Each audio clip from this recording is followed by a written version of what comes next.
E os sintomas, né? Para entender mais sobre a varíola dos macacos, vamos conversar agora com o Dr. Marcelo Dayer. Ele é integrante da Sociedade Brasileira de Infectologia. Doutor, boa noite, bem-vindo ao Jornal da Record News mais uma vez.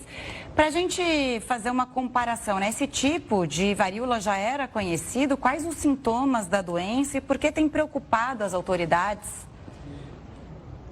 Boa noite, Camila, boa noite, Gustavo.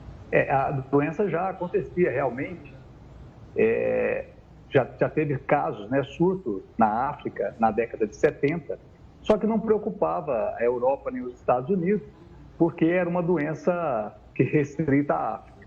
Quando começaram os primeiros casos a acontecer nos Estados Unidos e agora na Europa, realmente passou a chamar mais atenção.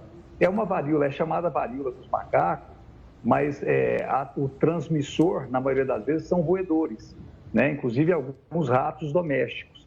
É a manipulação desses animais que causa a transmissão, inclusive a transmissão para os macacos e a transmissão para o ser humano.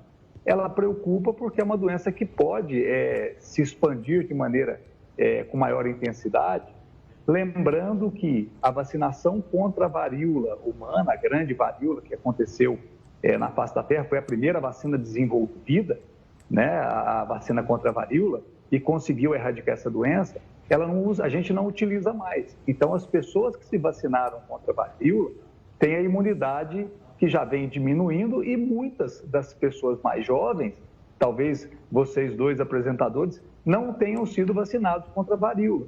Então, não usando mais a vacina, existe o risco, a possibilidade de aumentar a transmissão e voltarmos a ter um surto ou ter casos de varíola em maior intensidade no mundo.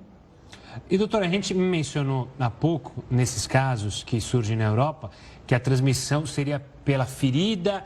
O senhor mencionou que pode ser ela é transmitida de roedores na Europa e nos Estados Unidos para o ser humano, mas do ser humano para o ser humano, a única opção seria, então, o contato com as feridas e agora estão estudando também através de relações sexuais? Isso, é o contato com secreção. Então, nos ambientes hospitalares, existe um risco aumentado, porque pode haver a aerolização dessas lesões e a transmissão. Existe uma possibilidade de transmissão também por via aérea, mas a transmissão é muito mais intensa no contato com as secreções e com a ferida. Quando a gente fala em relação sexual, não só pelo contato com secreções, mas o contato pessoa a pessoa, aonde pode, havendo uma lesão, você pode haver o contato, no contato com essa lesão que existe, haver a transmissão também. Doutor Marcelo, duas dúvidas. Quais os sintomas, né? A pessoa é só a ferida ali, que a gente viu algumas imagens, até uma imagem que não causa boa impressão, né? E há um risco de uma pandemia, porque quando a gente vê uma doença se espalhando, né? Estava na África, já foi para a Europa, chegou aos Estados Unidos, tem risco de virar uma pandemia isso? Nós que estamos traumatizados com a Covid-19?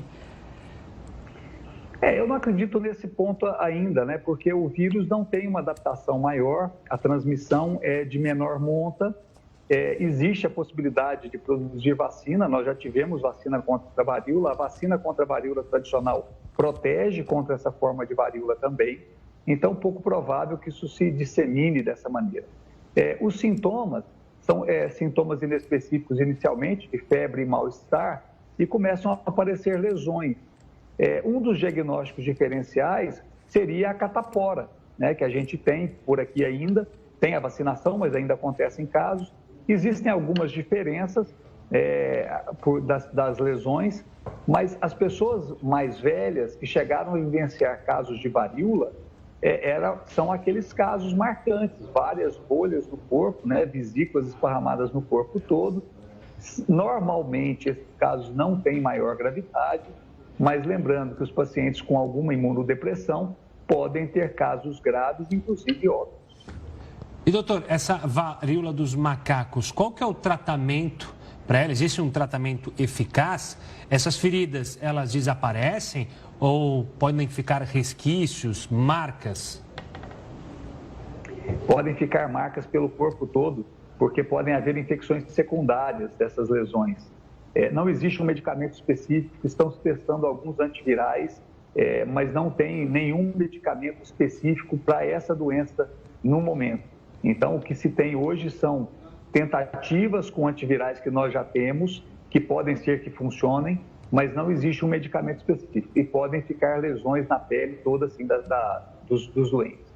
Só mais uma dúvida antes de encerrar. Eu não entendi direito. Tem vacina? A gente já se vacinou contra isso? Não investimos ao longo dos anos? Ou as pessoas podem procurar uma vacina para se proteger e prevenir?